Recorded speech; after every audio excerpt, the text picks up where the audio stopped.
Hello, Casper here, aka the Magic 8 Baller.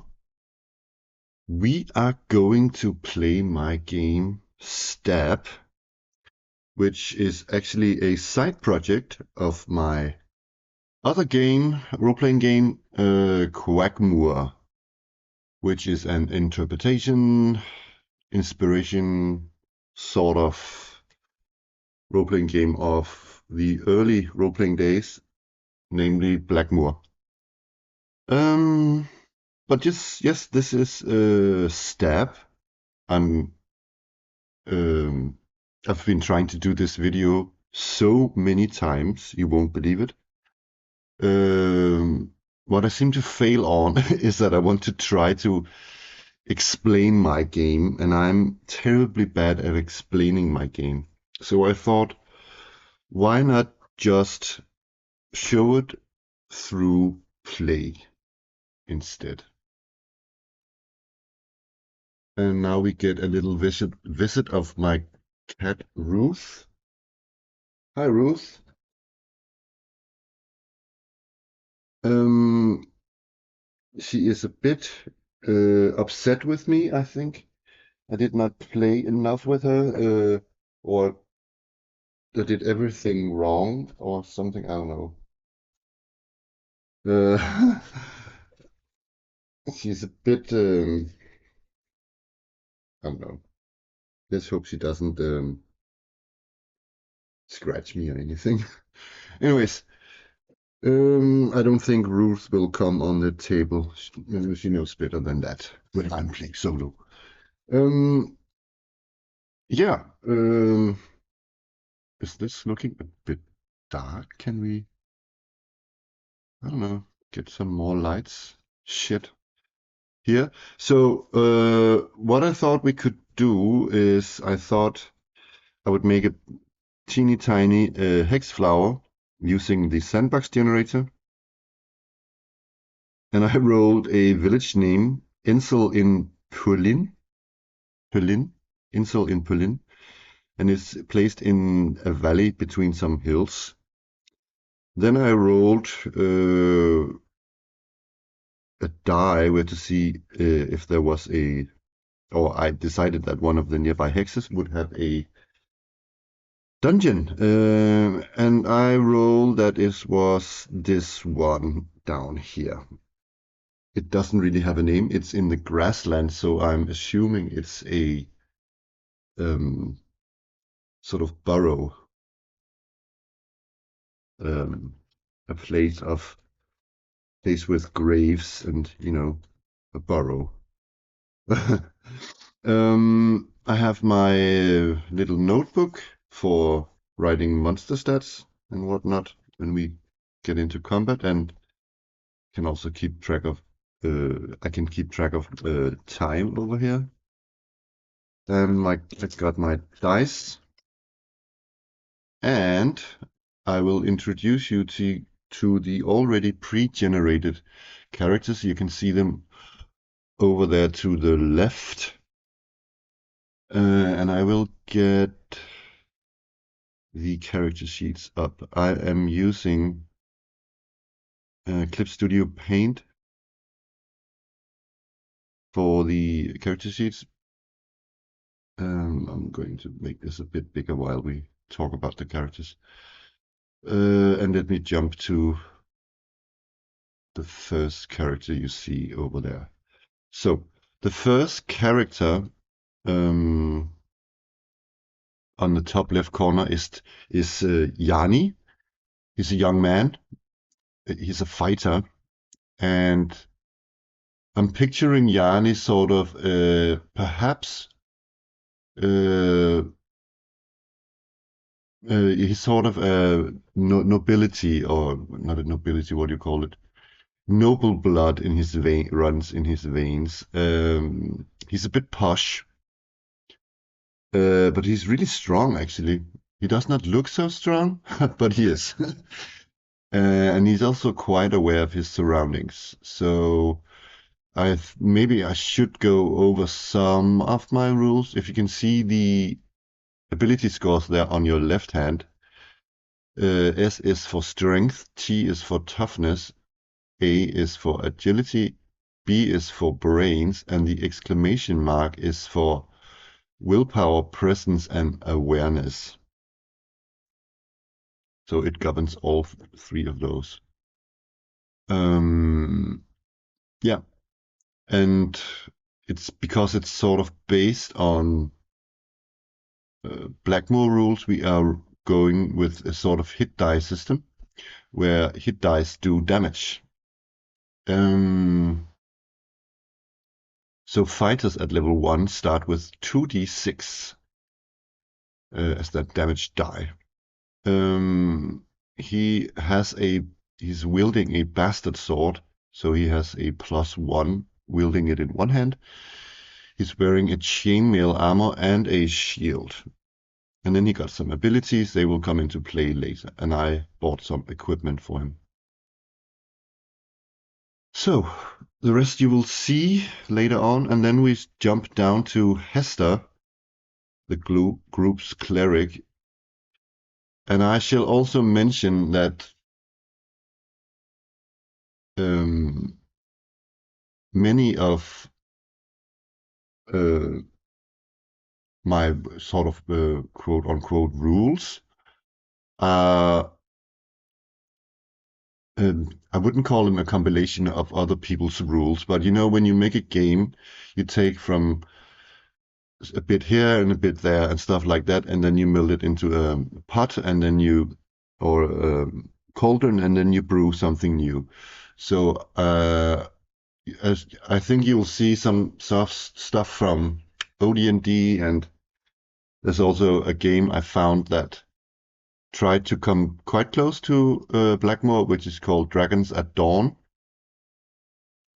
And some things from, of course, Blackmore, reading the first adventure campaign, and other stuff, really, also, actually. You can see that, first of all, the stats are not, or the ability scores are not from Dungeons and Dragons.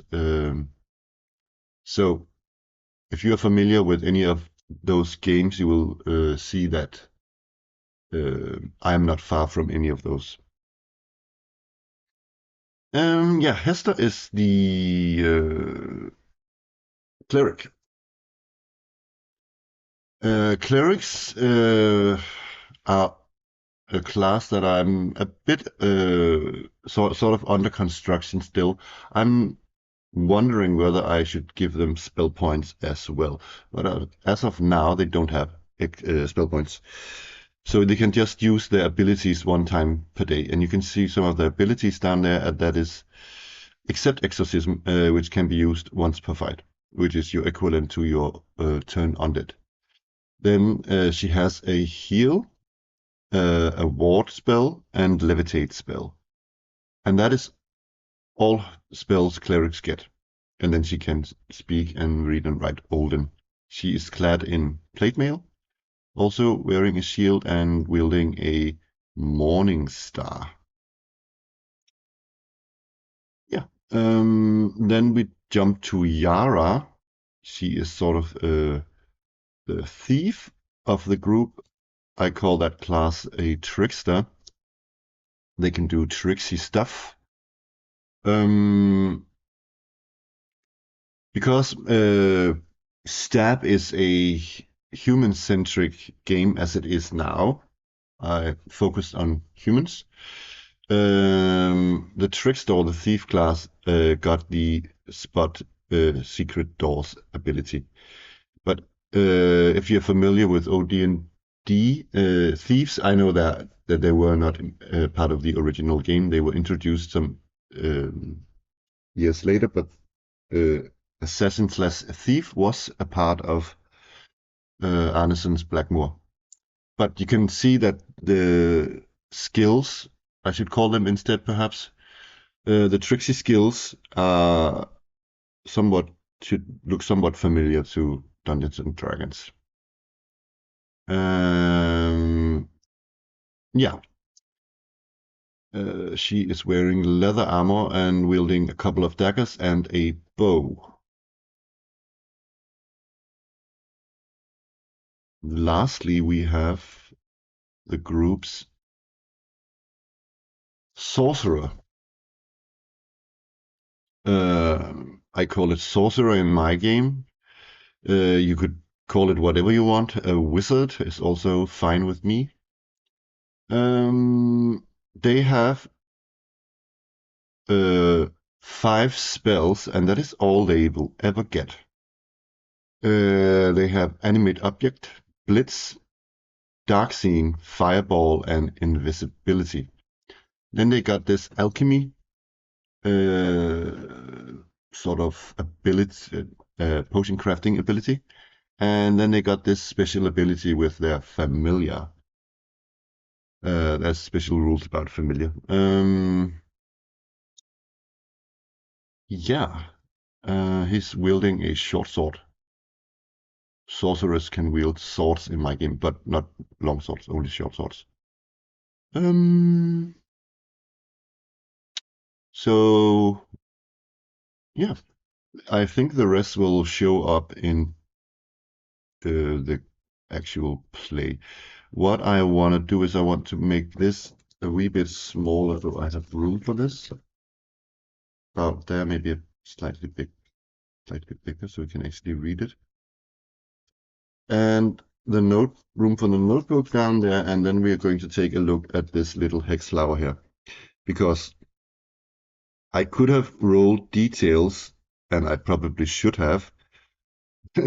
I might do that later, but we are starting this actual play as they have already prepared, and they are on their way down into this dungeon where they have to find a leathery tome of sorts for this patron at the inn here in Ensel in Pulin. He's given them a description of it. They don't know, they don't have any title or anything, but they're looking for this book that is supposedly left in a secret library or something like that. So supposedly, we don't know. It's a rumor, sort of. But they're looking for this book. So the party ventures into the grasslands here. And let's see. Let's make an encounter roll to see if they stumble upon anything. Of course they do. So this is out in the open. That is tough.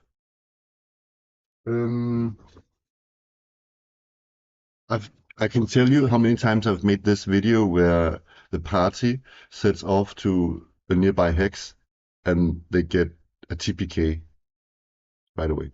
So let's hope not. I'm looking for a book that I cannot find.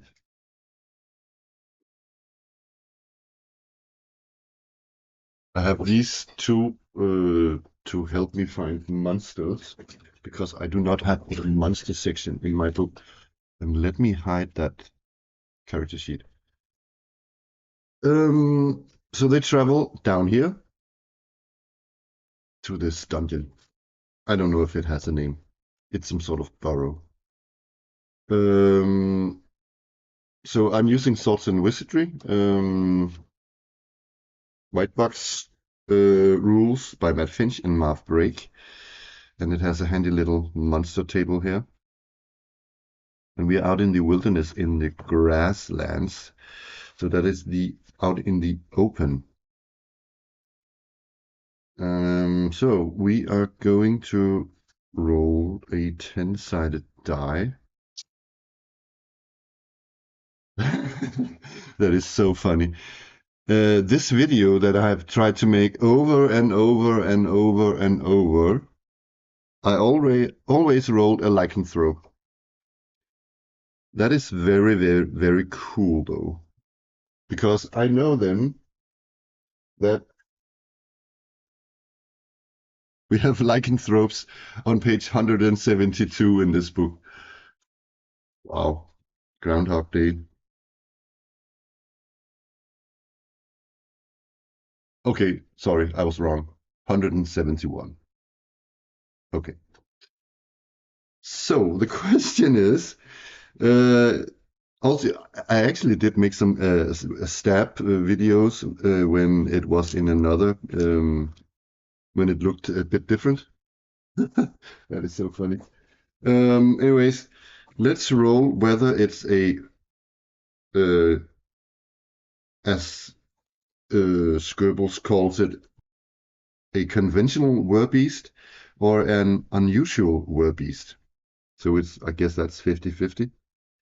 So 1, 2, 3, conventional. It's an unusual werbeast.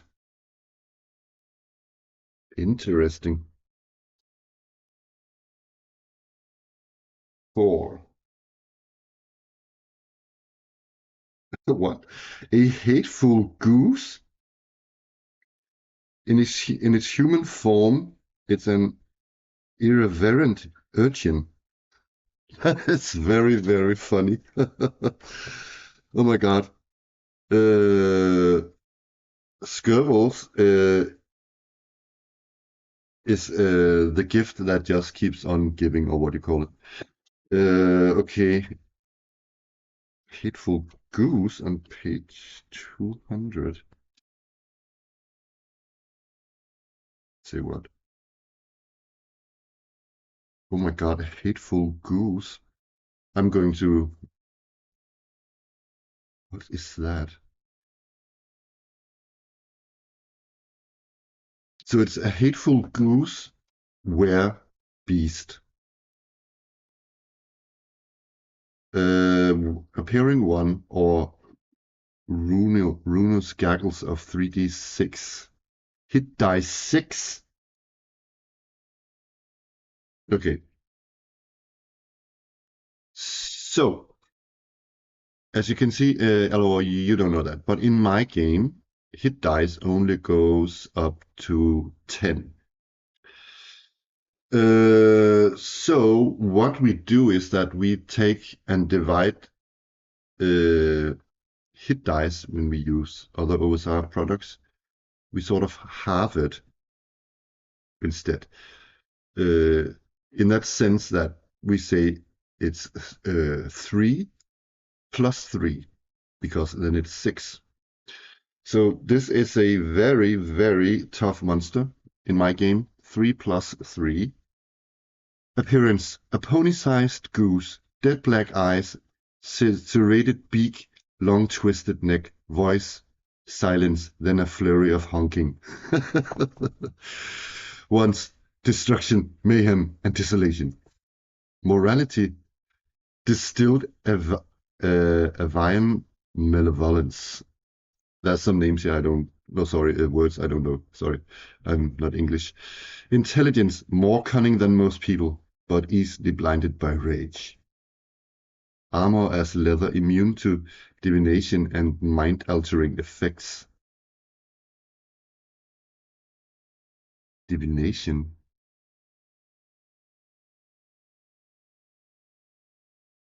But it is a were version, I should say. So blah blah blah blah. Move normal, fly normal, swim normal, can teleport up to 100 feet if it's not observed by a living creature. Morale 11. Oh my God. Damage see below. Each round, a hateful goose may use one of the following abilities. Rampage. The hateful goose makes 2 bite attacks. Yeah, so I'm going to look away from this because it actually has way more damage in my game. Steal item. The hateful goose selects and removes 1 item from the adjacent target. It will usually run away with the item and throw it into a body of water. Oh my God, this is hilarious. Provoking hunk. All living creatures within 50 feet must save against fear. If they pass, they must attack the hateful goose on their next turn. Wow. If they fail, they must spend their turn running away from the hateful goose. If they are surprised by the hunt, they must also save or drop one held item. Hateful geese stop only briefly on their obscure migratory routes, but wherever they rest, disaster is certain to follow. They respect nothing. They have lots of treasure. Oh my god. No, sorry, I was looking at something else. They actually don't really have lots of trinkets. Or there's hateful goose type. That's hilarious. I'm going to roll a 12-sided die. I roll an 8. White wriggle strutting, carrying a torch. What? This is so funny.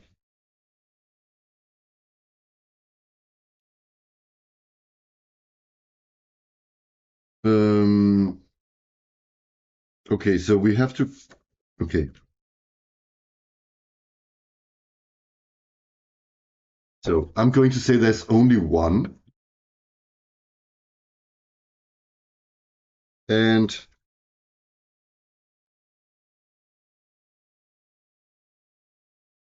okay, oh my God. What is its weakness? It's a werewolf. No, not wolf. Weregoose. Repelled by a common herb. Oh, which common herb? Like uh, grass? Additional werewolf abilities. The hateful weregoose. Uh, you might not have noticed but for me it has actually been 2 days since I recorded up until now. Because I was interrupted and I had to leave my recording. So I left a bit up abruptly. Um, uh, Last time, yes, I recorded and we were traveling. The party was traveling down here, as we know, to the dungeon. And yeah, we happened to run upon this weird creature, this hateful weregoose. So I calculated, due to my rules, that it is to balance things out because I only have up to level or to hit die 10 in my game. That this monster for us is pretty deadly. Um, so I cannot remember because I had to get a new piece of paper if I actually rolled its hit die, but we can quickly do that again. 12 plus 3, so that's 15 hit points. It might have had a bit more. But anyways, I can tell that this will be a disastrous meeting, and I think we're going to uh, have to flee from this goose. So I don't have any rules yet on pursuit and flight yet, but we can use a bit of rules from Labyrinth Lord that I also play now and then, whereas you sort of do your um, um, sort of a reaction roll. Um, but I mean, it's not really a reaction roll because you use 2 dice, and if you get from 7 to 12, the monster will pursue you. That is, if we have the same movement, because if the characters are faster than the monster will not catch us. That is the simple rule of Labyrinth Lord. But if we sort of have the same amount of movement, which we have, we're going to roll to see whether it will, yeah, try and run after us.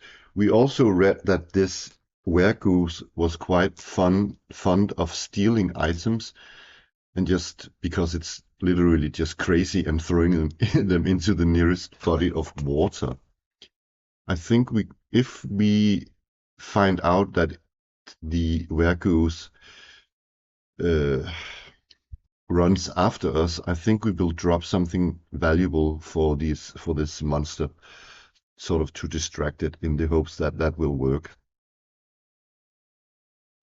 So I honestly can't remember whether I did a reaction check on this hateful wergoose, but you can already tell by its name, right? It's both hateful and a beast. So, and we also wrote that it was some sort of street urchin. You know what? I think we're just going to run from this monster. We should also remember that it can teleport 100 feet. And we also rolled that it is 160 feet away from us. But I'm going to say we're simply going to run from this abomination. So let's see if it works. The creature follows us. So I'm going to say that, yeah, first of all, I'm going to have to pause the video because I can't remember the next step of this progress of pursuit. So 1 sec. Okay, the rules of Labyrinth Lord seems to be, as I see it, it doesn't say, but it seems to be for dungeons. So it doesn't really say if we have the same movement, what happens if it chooses to pursue. But I can just, I mean, roll on my own. Where did I put it here? On my own oracle. But that is, of course, not game rules per se. To roll and see if it chases at us, but it also in Labyrinth Lord says that I can, if you drop treasure or food, there's a 50% chance that it will stop its pursuit. So, two things. I'm going to say that I'm going to do something different. I'm going to roll a yes, no, die instead of taking that roll. So we're still status quo. It kind of looks angry and it honks at us from afar. And I'm going to ask the Oracle, because now the characters choose to flee, does the hateful wergoose follow us or chase us? No, and okay. Um, so no, and yeah, no, and it's uh, uh,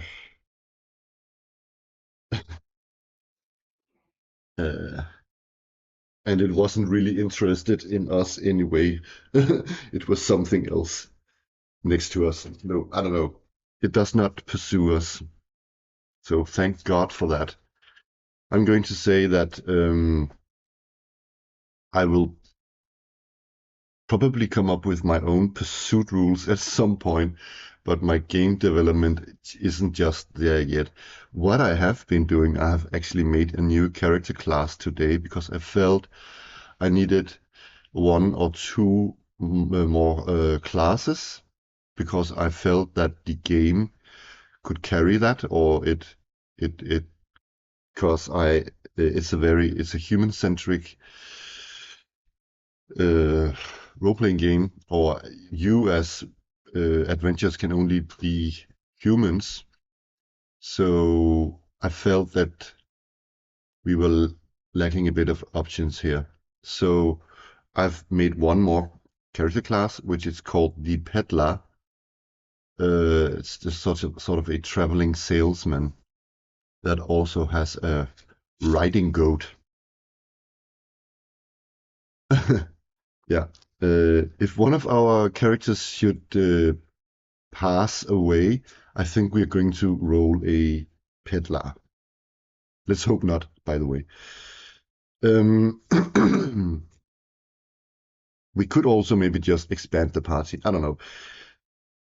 Let's skip ahead and say that maybe 2 hours more have passed, and we finally and eventually find the dungeon interest. And I'm picturing this almost like this is grassland, so almost like some sort of steppes. Um, what do you call it? Not steps. We call it. What's the English word for it? Um, Despair.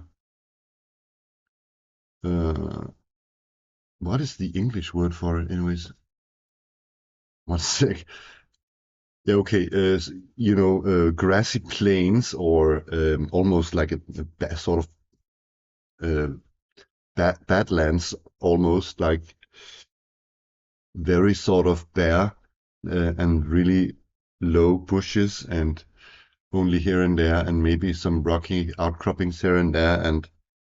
But this burrow, this hill, uh, with this moaning hole entrance, just stands there in the middle of the landscape, looking very bleak and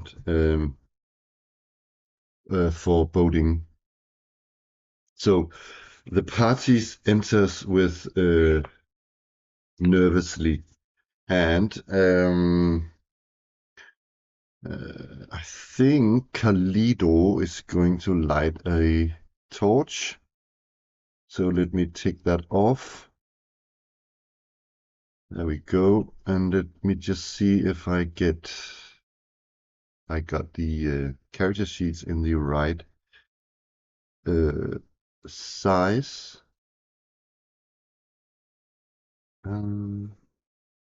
Yes, sort of. Here, and then my notebook down here. So I'm using the Osric random dungeon generator to map the dungeon. But let's run through again what it was that we need to do here. We are looking for this leathery tome, and we're told that it's a quite hefty in size, and we will know which book it is when we see it. That's all what we've been told. We don't have any title or anything, but it's supposedly somewhere in these burrows, or in some sort of, maybe not library per se, but there are maybe other scrolls and tomes present in this area of the burrow. Maybe it's even in a tomb of sorts. We don't know. So we are going to make some sort of entrance room, and I think we're going to make a sort of narrow sort of entrance room, and you could just roll one of the pre-generated entrance rooms, but I think I want my just to draw my own here. So we have, and these are the sort of steps down, and these are passages out of this entrance room. I think it's pretty bare down here, and it's sort of the bare minimum. Maybe I should ink it up, so to say. Let's see.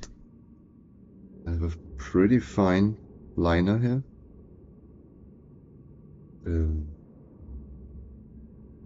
So we have a lot of choices on where to go, and I'm thinking that as I said, I think in the start of the video, the boundaries of this dungeon is the edges of the paper. So it's not a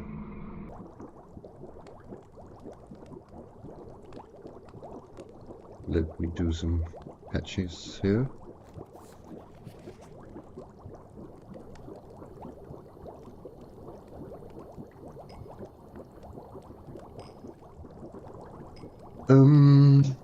Yeah.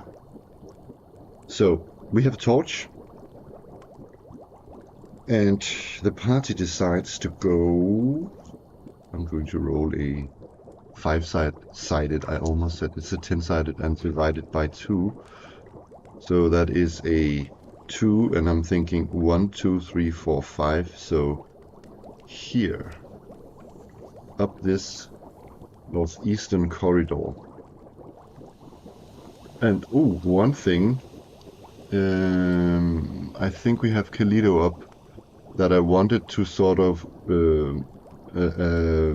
retcon or revise, is that I've wanted to, because I forgot about it, I wanted to give him 2 empty flasks, because sorcerers can make potions, or has alchemy. So I wanted to, before we get too far, I wanted to craft a potion. Sorcerers can do this once per session, and this is a session. So I can either I can do 3 things with sorcery. I can craft a random potion, or I can get double effect of an imbibed potion, and I can also once per session identify a potion. So when I craft it here, what I think I'm going to do, I can either roll a random potion in the white box rules here, the Swords and Wizardry edition, or I could do something else, which is, one sec.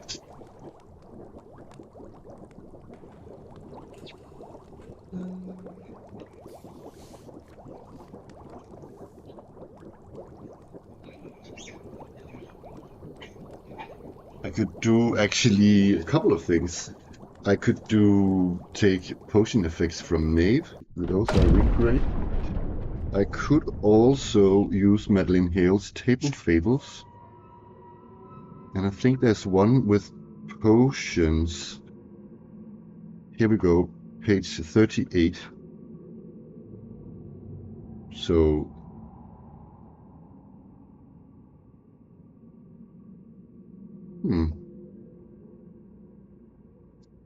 yeah, let's see.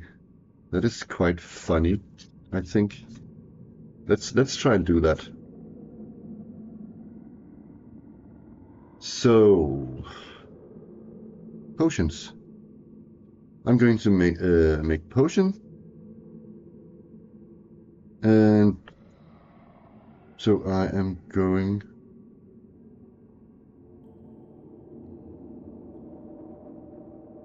Okay, I'm going to roll a 20-sided die first. 14. So let's just assume I have I, I picked up some herbs outside. I found something on the floor down here, or Kalito does, and it says, "Oh, this is just what I needed for a bright blue bottle decorated." Yeah, okay, this is just the description. It's filled with a slushing, foamy liquid. So I'm guessing the flask is just a typical glass flask, or it might be ceramic. I don't know. It's filled with slushing foamy liquid, and it tastes, because I don't know what I have crafted yet.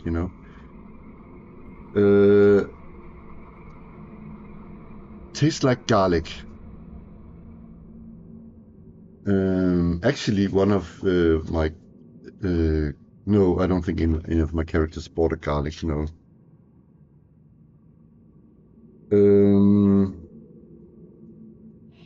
okay, I am going to roll now a 100-sided die to see what the effect was. 47.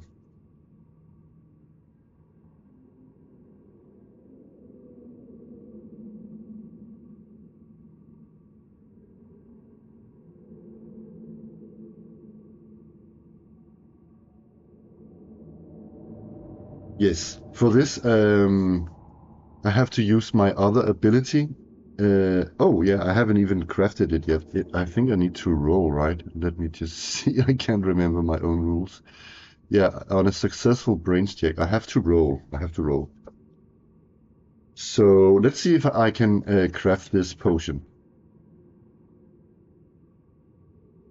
I don't know. Maybe I don't know if if I fail the roll, I craft poison instead. I don't know. Let's just try and see if I even succeed at this. Crap de la crap. The potion explodes. Well, that was. It was quite funny though. The effect I rolled. Uh, Elixir of insects. Immediately after consuming this potion, the user vomits 2d100 insects. The user can direct the insects to swarm until they are killed or dispersed in 1d12 hours. Sadly, the concoction, what is it called? Concoction exploded in Kalito's head, so he's all like blackened out in his face. Too bad though, no potion. So that was one of my alchemy thingies used up. Okay, so let's do this.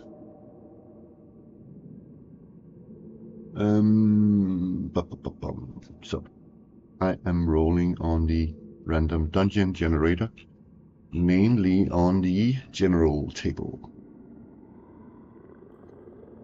So the party walks down this passage and they come to they find a side passage that goes. What they find is they actually find a T passage. What I'm going to say, because it's a side passage. Because side passages usually continue. So I'm going to say that it's a side passage. I can't speak. That goes to the left, but it ends in a T. Of course, they cannot see all this, but the rules in the dungeon generator is that passages, unless anything else is specified, is that they go 30 feet. So they find a side passage here that is a T intersection. It also continues straight ahead. So they are kind of here and they see that it goes this way and this way. So the question is, do they go left or straight. So 1, 2, 3, 4, 5, 6. So they go this way, which is more to the east up here. Because we have drawn all this, I'm going to say that this took one turn. Drawing this also took one turn. You should sort of picture they are mapping, and actually Carlito got parchment and a quill and ink and everything with him. So he is going to, yeah, I am going to roll a wandering monster check now. No wandering monster, but they're going this way. We come to a chamber.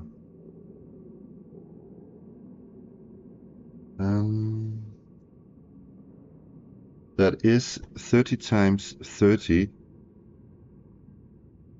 feet, square feet, and I'm rolling, I have my own way of rolling exits. I don't use the one in the generator because I find it's really confusing.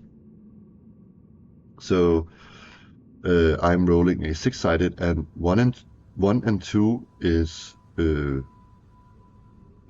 1 exit, 3 is 2 exits, 4 is 3 exits, 5 is 4 exits, and 6 is no exits, but there is a chance of a secret door.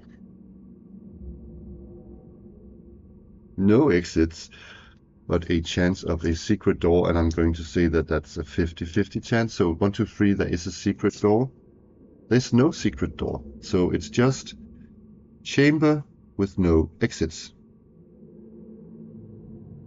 So let's roll for room content. It's sadly empty. We can hear our own echo. We could roll. You know what? That's kind of funny. I have this book of many random tables. Let's try and use that to generate some stuff. 1 sec. So there are these 6 tables of items in a room. So I'm going to roll a 6-sided and a 100-sided or potential dice. So table 3 and 86. I'm going to roll a couple of items. See if we find something interesting. Table 3, 86. We find a severed orc hand. Ooh. Ooh. And table 1, 78. A new dagger. Maybe maybe the orc held a dagger in his hand and the orc's hand was cut off. I'm going to you know what? Yanni, our fighter, is going to put it in his boot. So let me just make room for that.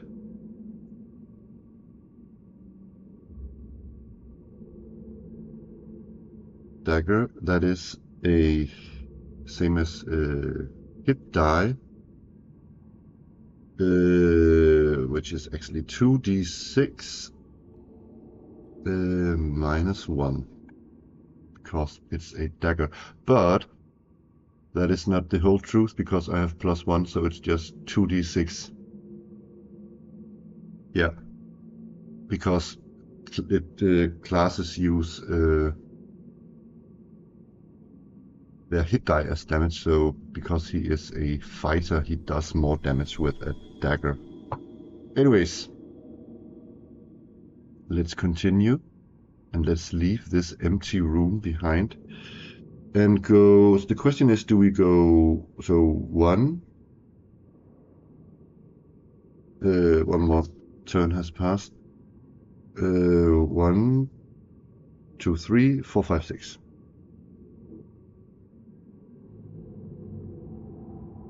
So we are going down here.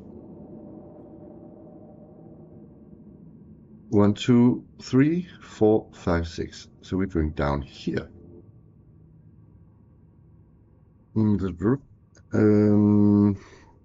What do we have here? We can only go. There could be, of course, be a room in here, but we can only sort of go to the right. Let's see what we get.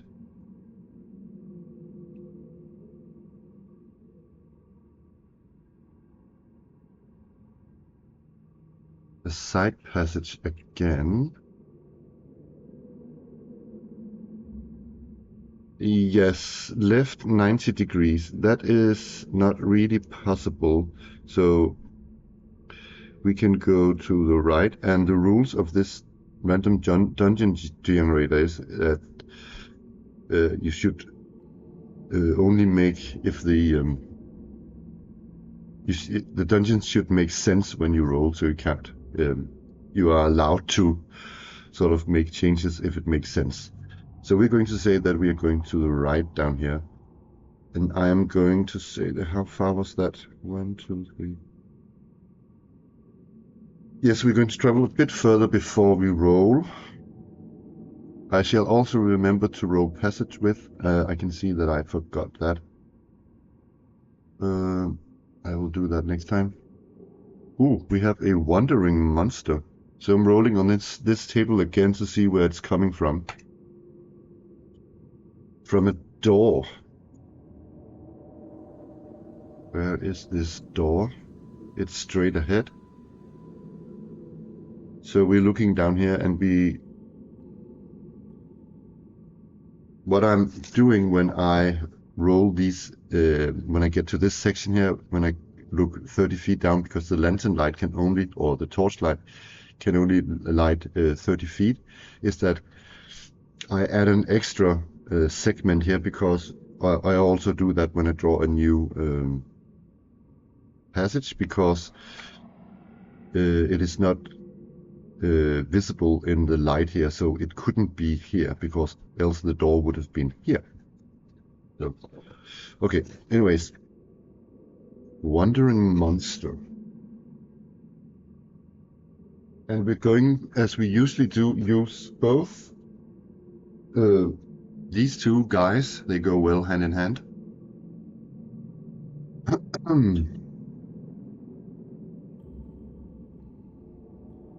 So, 32. Giant rats.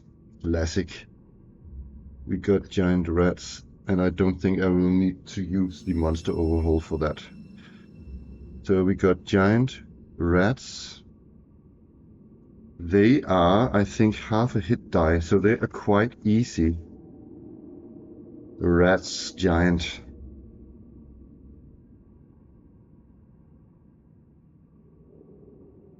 Here we go. Yeah, okay, they hit die -1. How many? 1d6. 2 giant rats. Hit die 1 -1. So let's roll their hit dice. Or hit points, I should say. 3 and 3. And armor is 7. So, and there's a 5% chance that they are deceased. So the way I figure that is that if I roll a 1, how is it? You know what, I'm just going to roll the percentage die, that's much easier. Are these the rats deceased? I'm going to roll for each one. Nope. And nope.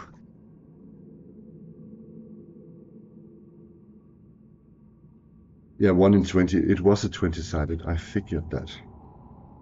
Anyways. Okay. Because they're coming out of the door, and we are... I don't know where we meet them, but we are here. They're coming right out the door, so we're just in each other's face. So I'm going to roll a... They are the red die, we are the white die, to see if any of the sides are surprised. None of the sides are surprised. Are we going to cast spells? No, we are not. Oh, I should say one thing I changed over the last couple of days while not recording is that I gave the clerics spell points. So, for instance, Exorcism does not cast spell points. That's just an ability they can use once per fight. But Heal and Ward and Levitate now uses spell points. And I should perhaps... There's one thing I think I forgot about Hester. Yeah, she has actually 2 spell points because her spellcasting is rooted in the exclamation mark.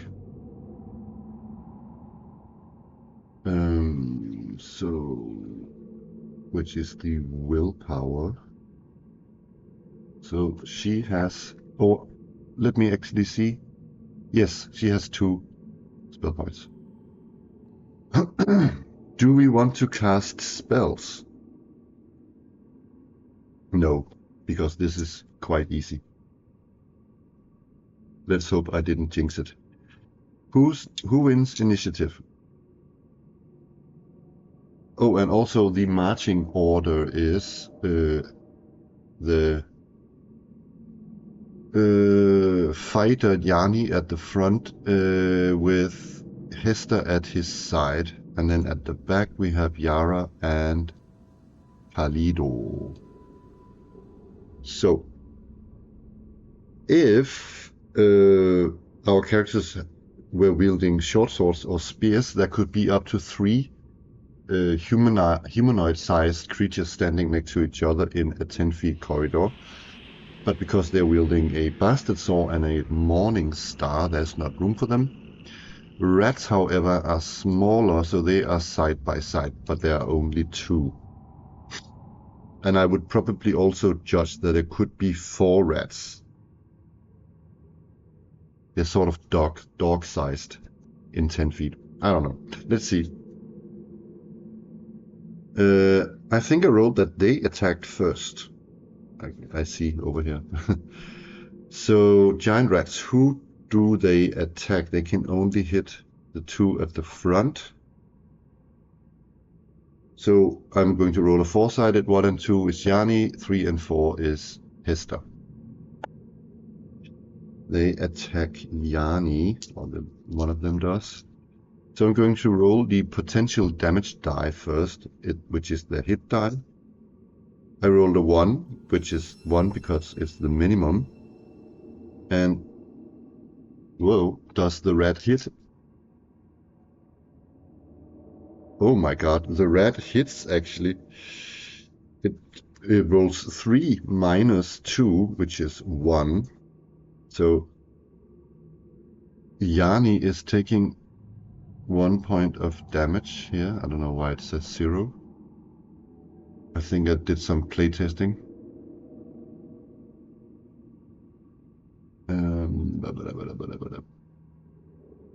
Yeah. I did some playtesting where they died. Poor people. They all died. Except Palido. Okay, so anyways. 1 point of damage went to Yanni. The other rat attacks also Yanni, doing 3 damage potentially. It also hits. Oh my god. So these rats are really aggressive. I'm glad that they were not carrying any diseases. Okay.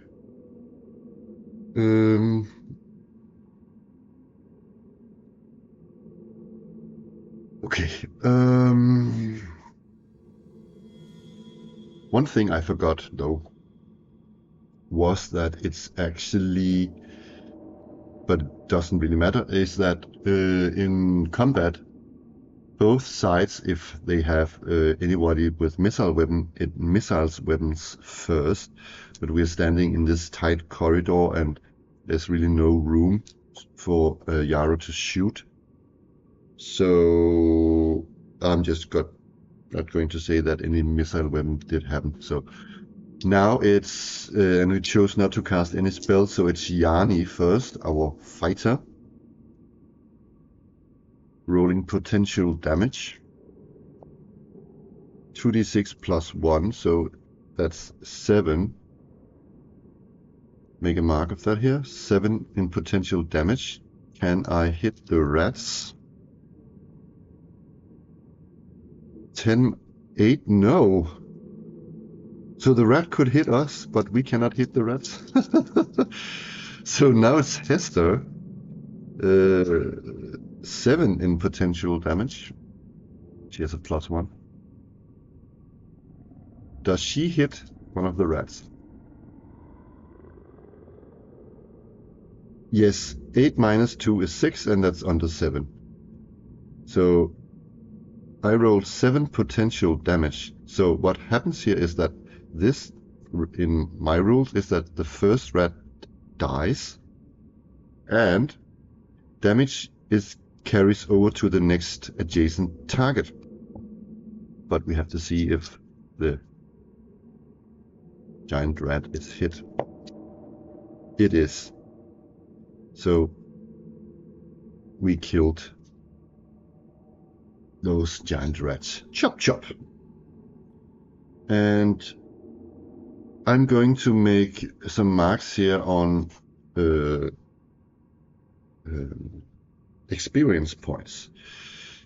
In my game, first level characters are awarded much XP. And a hit die 1 monster awards 100 XP.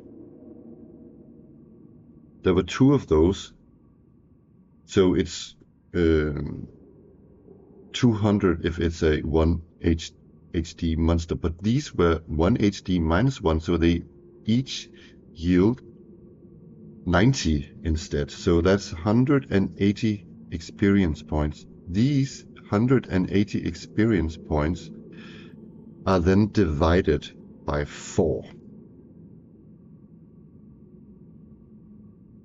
which is 45 each. So I'm just going to pause the video and add that. Yeah, I did actually say that I wanted to figure it out later. I think I am doing that from now on. So yes, because I actually think I did some miscalculation, because like in Dungeons OD&D or in Old Dungeons and Dragons, you have a prime requisite which gives some sort a bonus XP, and I calculated the bonus XP in advance, but I'm not sure I did it get the right calculation, so I'm going to adjust that later. Anyways, let's just carry on. So they are here at this door. So 1 turn actually passed now, so we actually have to roll for wandering monsters. That is harsh. No wandering monsters. We are going to listen at the door.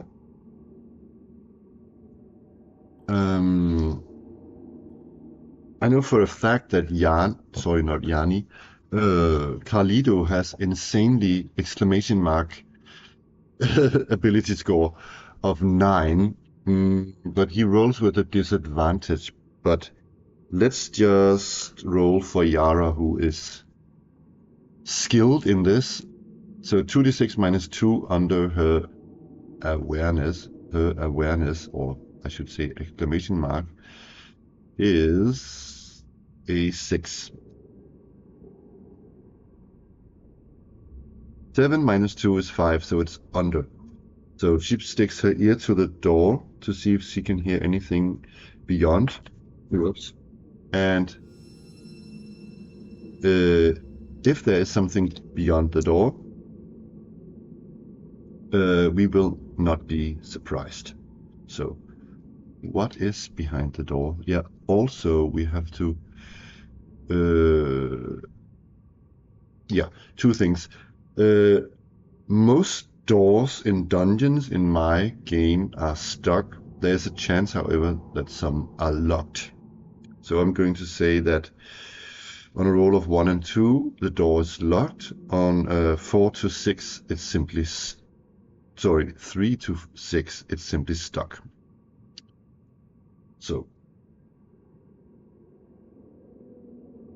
And locked doors, when you open them in my game, you don't have to spike them because they don't slam shut. That is the difference.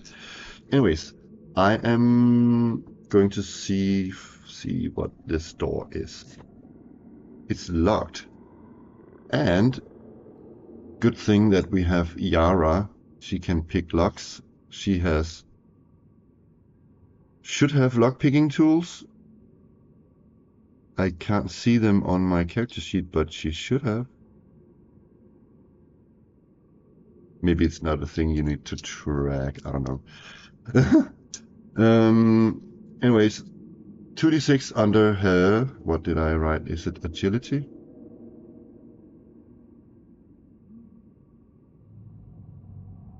Pick locks. It's int. Int? What? Int? What? That is actually a miswriting. That is brains, of course. So it's actually brains.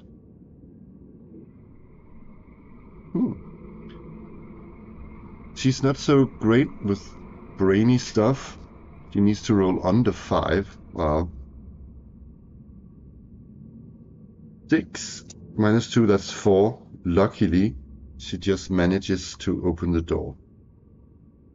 And my girlfriend's nephew has a lock-picking tool. And I can tell you that if you have lock-picking tools, it's really fast to use a lock-picking tool. So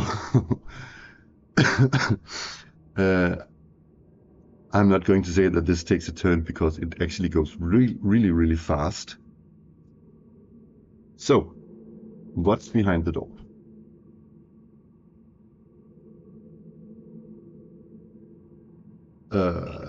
Yes, what's behind the door?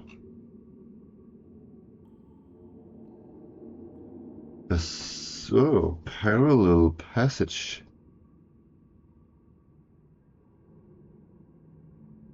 Oh, so here it's not. So it's a side door straight ahead. It's a teeny tiny room. Okay. There can only be 3 exits, so I'm going to roll a...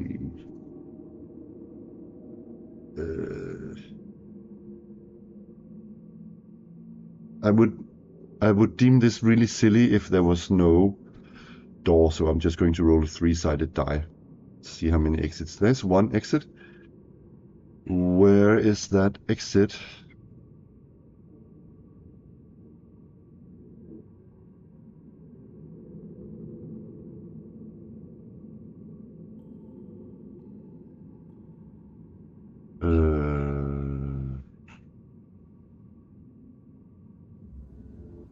On the opposite wall here.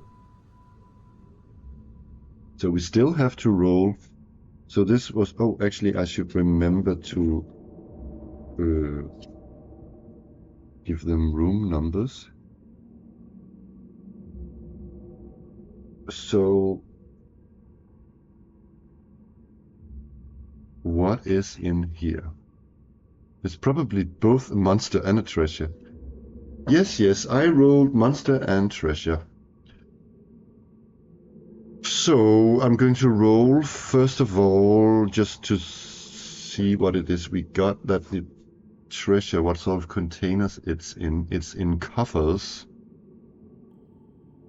50% chance that I should consult table 10 and 11. Whoa, that was a 0, so yes.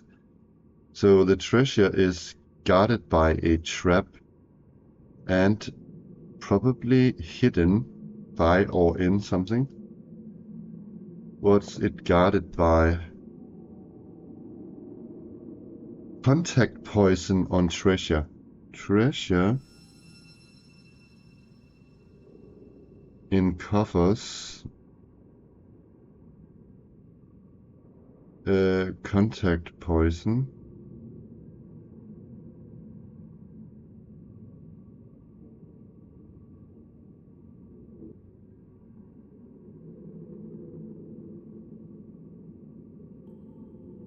On treasure.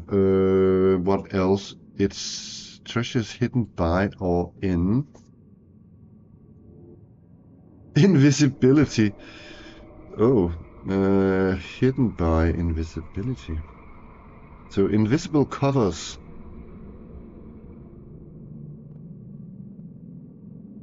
I'm just going also to roll one time randomly on one of these to see if there's something else in here. I know there's a monster, but I'm just going to roll. Table 290. Oh, there's a broken shield or cloven shield on the floor. Maybe it's the orc also dropped that on the floor. So what monster do we have in this teeny tiny room? If it's like a huge monster, I'm going to re-roll until we get a small monster.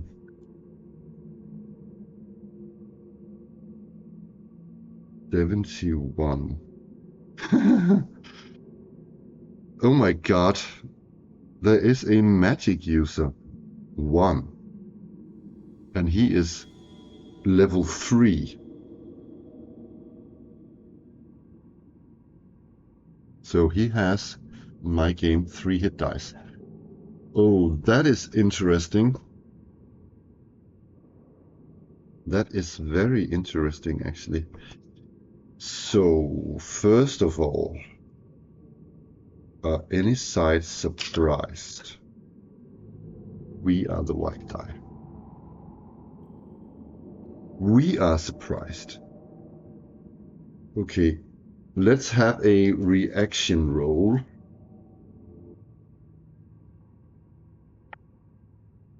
Ouch. That's not good. That is really not good. Bugger, let me get my reaction roll chart thingy up. That is actually really, really bad.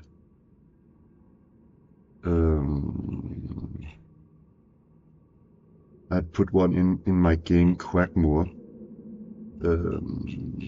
I haven't put one in yet in Stab, so I'm just going to quickly find the one I have in Quackmore.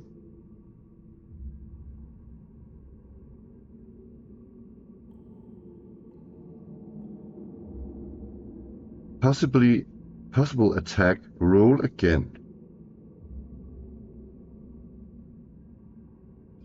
So 2 to 8 they attack, 9 to 12 uncertain, roll again, blah blah blah.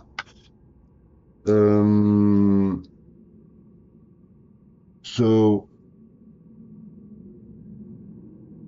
the first impression, we're going to say something like, please. No, I don't know. Don't hurt us. No, we are not. I don't know. Yeah. I think it's funny that you have to roll so many times. Yeah. I took this reaction chart from someone else, but I kind of like it that you, because I think although the reaction roll thingy is good, it's also really vague that you get the uncertain roll on a 6 to 8. Because what is uncertain? I mean, yeah, okay. Anyways, are we just looking at each other for hours or what? I mean, it's so weird that it's not more specific. So, yes, 2 to 5, 2 to 8, they attack. Okay. So, oh my God, and we are surprised even. That is really, really, really bad. So I'm thinking that this he I think this wizard here or sorcerer, he heard us, and so he quickly cast. No, you can't cast that when you're a sorcerer in my game. Anyways, or can you? Can you? Because my sorcerers can only to make themselves invisible. Should I maybe change that so they can make objects invisible? Anyways, when he heard us coming down the corridor, he's all of a sudden he panicked and he uh, put invisible spell on the chests or the coffers because he wanted them for himself, and he got really, really anxious. Now he just wants he's overprotective and he just wants to protect these covers, so he's casting spells at us. So, oh my God, what are the spells again of? I can just look at. Jesus Christ, I can look at Kaleido spells. He can either animate object, cast Blitz, which is a chain lightning ball. He can cast Darkseeing Fireball and Invisibility. Maybe I should change invisibility to also be on objects. I think actually that could be quite funny to do that. I mean, you know what? I'm going to make a note in my own rules here. I think that's quite funny. So let me just do that. One sec. So I actually added to my rules that invisibility now can also be cast on another creature or object. That is funny. So I think we are in this tight little room. I think he's going to cast Fireball. And if he's really, really evil, he is going to.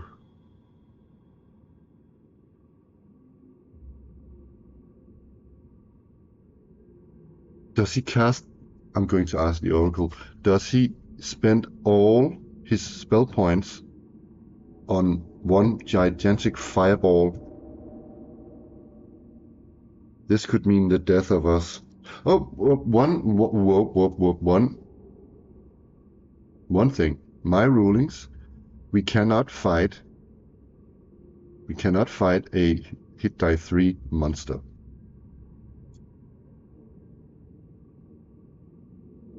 What you would actually do here is that you would have. Yeah. He would either be a 1 hit die +2 or 2 +1. Let's just say he's 2 +1. So, but is he going to use both hit dice or just one?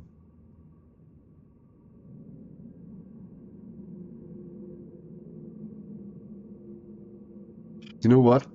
Actually, I'm a bit wrong. He is a 2 +1 hit die, yeah, spellcaster, but he should also be given spell points, and his number of spell points, I can also tell you that, is actually 3. So what he can do, he can actually cast all 5 and spend 3 spell points. No, he's on level 2, so he only has 2 spell points. Sorry, I'm being confused. He has up to 4. What I'm saying is that he has up to 4. Sorry, I'm being confusing here. He has up to 4. He can completely kill us here.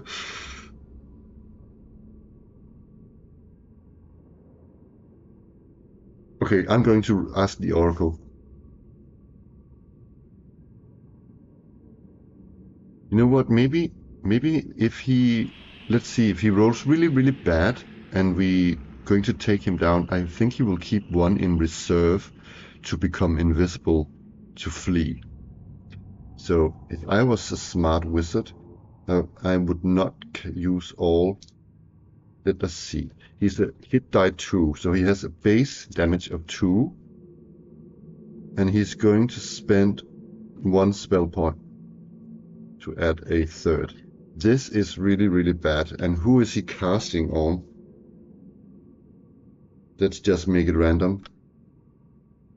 Ouch. This can go really, really, really bad now.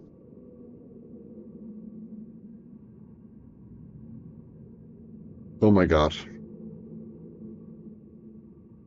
He's going to cast it on Kalido.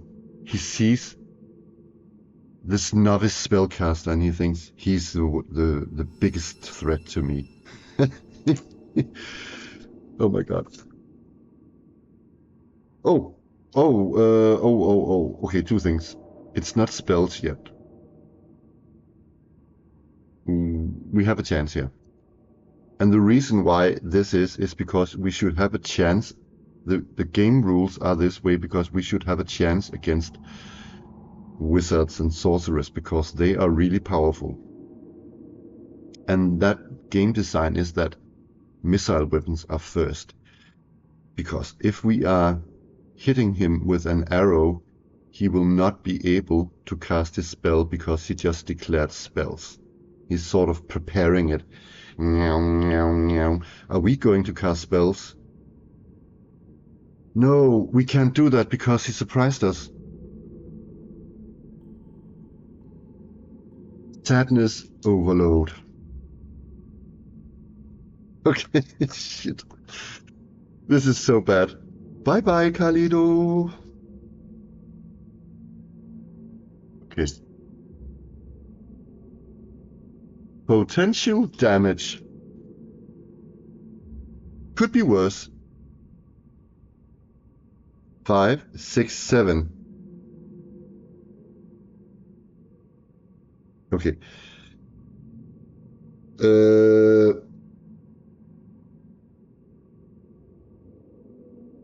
Let me just read the fireball spell rules. 1 sec. Okay, so it's a bit. Okay, so because I just used 1 spell point. It can, if he had rolled enough damage. Let me just write it up here. It was 7. If the damage would have killed Kalido, it could have carried over to everybody in 5 feet around him. It did not. So, but Kalido took 7 points of damage. Ouch. So, he's down to a 3.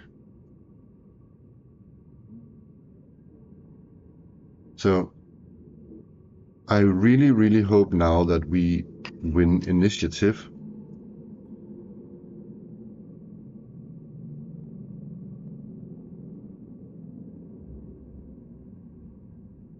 We are the white die. Re-roll that.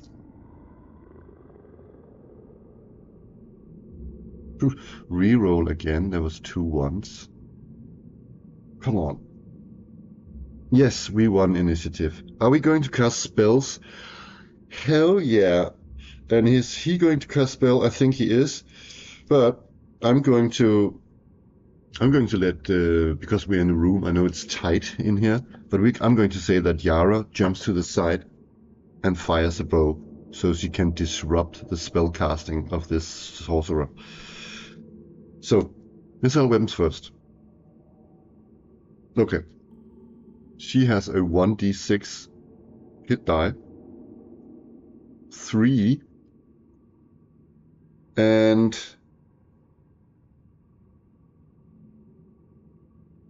yes, he has no armor. He's quite easy to hit. Yes, I just had to roll under 9 because he's not wearing any armor. So he takes 3 damage. Oh, and I forgot to roll his hit die, but hit points. He has 4 hit points. That is not so good. So he's down to 1 already. It's just player characters are a bit more powerful than regarding the monsters in that, regarding hit points. So he had 4. Oh, plus 1. Let me give him 5 then. So he lost 3. So he has 2 out of 5. So yeah,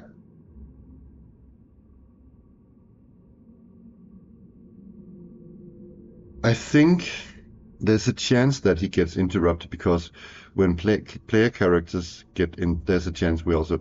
And I think that it's his exclamation mark he's going to use to sort of keep his willpower concentration to. So that is exclamation mark. So one sec. How does he do that? So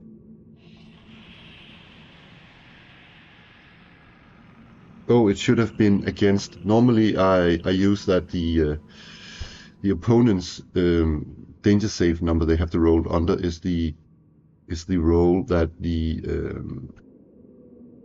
um, player character did. I cannot remember what it was, but I think it was 7 or more. Was it a bit lower? Maybe it was 5 actually. I think it was 5. So he has to roll because it was -2.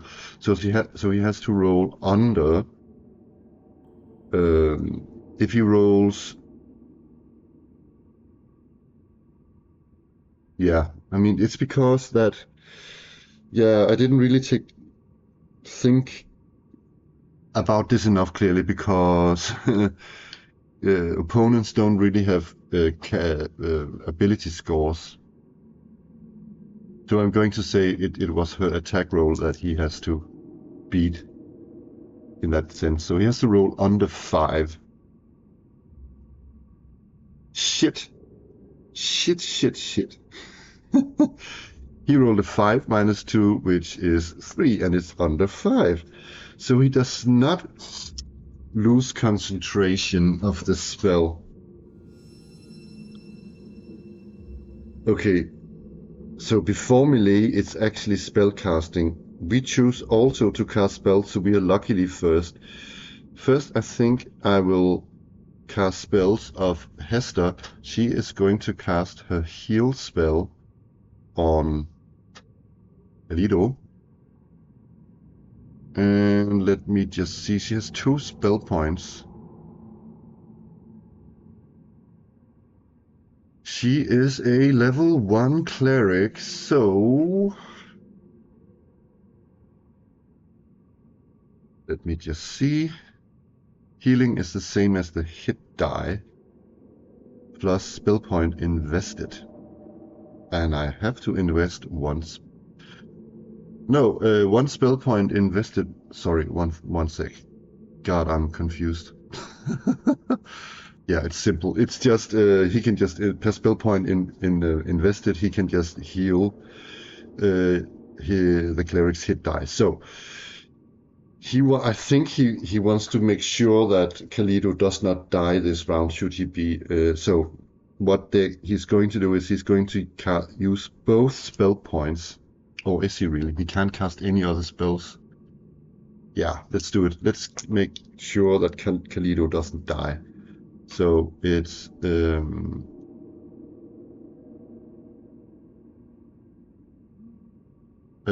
two, and his hit die is 1d6 plus, so it's times 2, so it must be plus 2, I guess. Yeah, it's hit die. Fuck. Sorry, my language. 3 plus 2 is 5. He hasn't rolled to cast yet. He has to do that as well. Come on.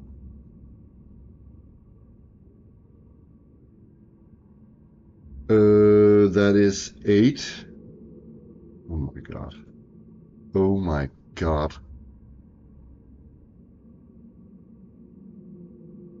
That he does not cast the spell. Oh my god. Ah. Okay, then it's Kalido. He has 2 spell points. I think this is fatal, so I think he has to. Does he want to? No, he only has 2 hit points left. He's going to spend 1 spell point. Okay. So it's 2d6. Whoa.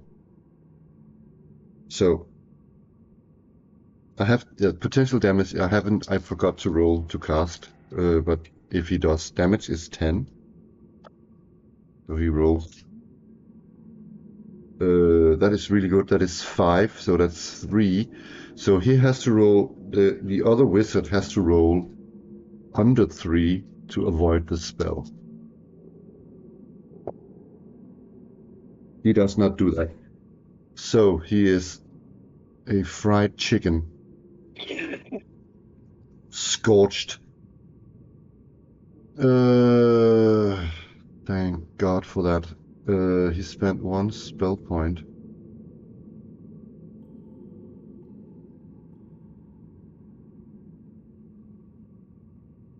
Whoa.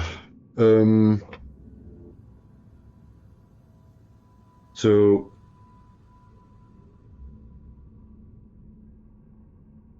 he actually, the magic user actually awards 210, 2 plus 1 XP, and that's divided by 4, of course. That is something like 52 each. Okay. The treasure. When a treasure is guarded by a monster, I'm rolling twice on the amount, and I add 1 to the roll. Okay. First of all,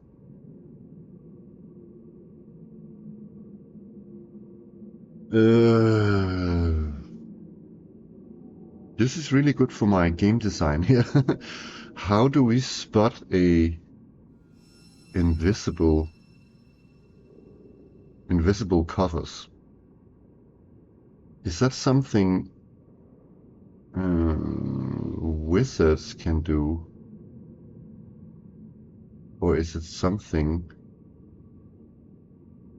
tricksters can do, perhaps?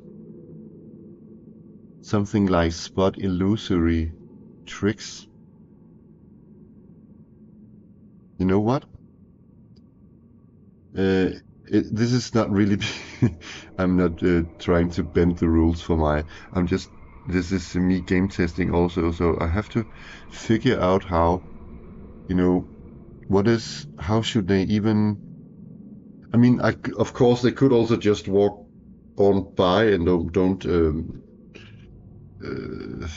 spot the invisible covers. But I mean, what's the fun in that, right? I think I want to give the trickster an ability, a skill called Spot Illusory Tricks.